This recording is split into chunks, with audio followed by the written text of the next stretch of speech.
And then there was 10. The opening 24 hours of the ocean race has been challenging, but not unexpected. After running into a quiet spell overnight, during which both fleets concertinaed, the forecast has played out its threat with strong winds and big seas, sweeping across the Alboran Sea. In the IMOCA fleet, after an impressively dominant performance from Biotherm, Paul Mailhat's team found themselves trapped in very light winds, unable to keep pace with competitors that had taken alternative routes. By the morning, 11th Hour Racing Team was leading the field as Charlie and Wright's crew hugged the Spanish coastline to stay in the flatter water. As is often the case on the first day, it has been far from straightforward, said 11th Hour Racing Team's Simon Fisher. Multiple transitions, a lot of sail changes, but we've come out in good shape, we're leading the fleet, and we're into the pressure. And in the increased wind pressure, conditions were becoming extreme. Back at race control in Alicante, where all the competitors' data is monitored and logged 24 hours a day, the American flag team and Kevin Escorfier's Wholesome PRB was sailing upwind at 14 knots in 40 knots of wind. Shortly before starting the leg, Wholesome PRB's crew member Sam Goodchild outlined their approach to the first leg. Our mantra is definitely to keep it simple, he said. While we've all sailed the boat separately, the four of us have only sailed together as a crew on this boat 3 times before the first leg, so there's a good reason for keeping it simple. We are also going to be looking at the other teams, what they are doing and what their performance is. We're not going to tie ourselves in knots trying to chase them around and trying to cover everyone else, because on the first leg, we don't really know where we sit. For Viva Mexico, the team suffered a torn mainsail, forcing them to postpone racing and head for Almeria, where they were looking to either repair or replace the damaged sail. It puts us in a tough situation because right now we cannot repair it here, and we are looking at our options, said skipper Eric Brockman. We were really trying to get out of Gibraltar as soon as possible because the weather gets worse later on, and this 6 to 8 hour delay puts us in a tougher situation. The good thing is everyone is safe and the boat is good. While most of the VO65 fleet was staying close to the Spanish coastline in an effort to remain in flatter water, Ambersail 2 chose to take a flyer from the fleet when the breeze was light and cross the Mediterranean, presumably to avoid being trapped in light winds to the north. Their gamble took them close to the North African coastline, but when they tacked onto port to head back, the breeze had veered, putting them on the wrong side of the shift.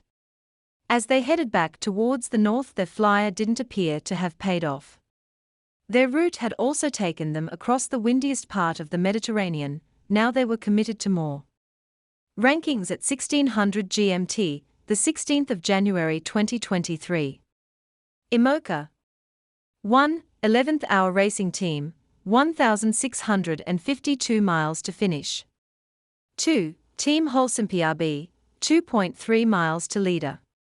3. Guide Environment Team Europe, 18.1 miles to leader. 4. Team Malizia, 20.4 miles to leader. 5. Biotherm, 24.9 miles to leader.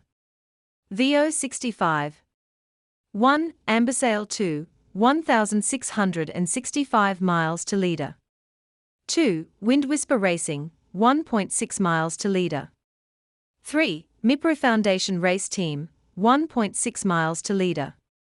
4. Team Yayo, 6.7 miles to leader. 5. Austrian Ocean Race Team Genova, 7.4 miles to leader.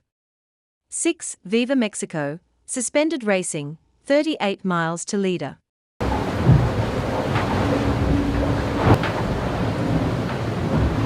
Well, it was quite interesting for the first hours with plenty of transition, many sail changes.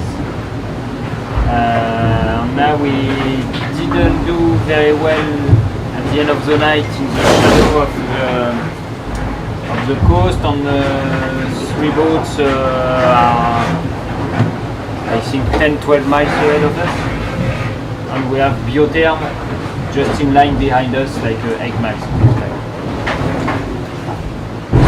It's not finished. So today it's an upwind day. The next 2 days are upwind days. Yes.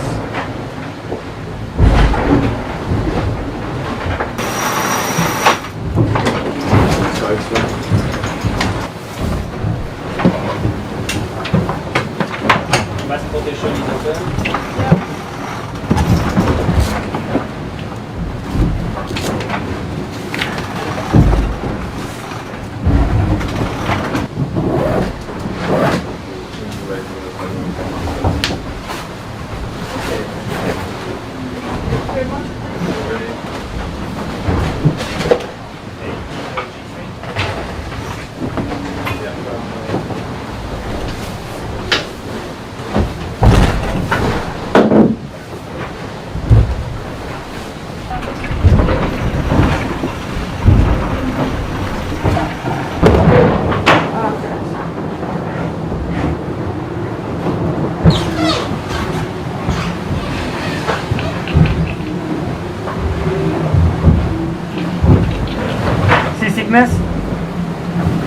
Yes.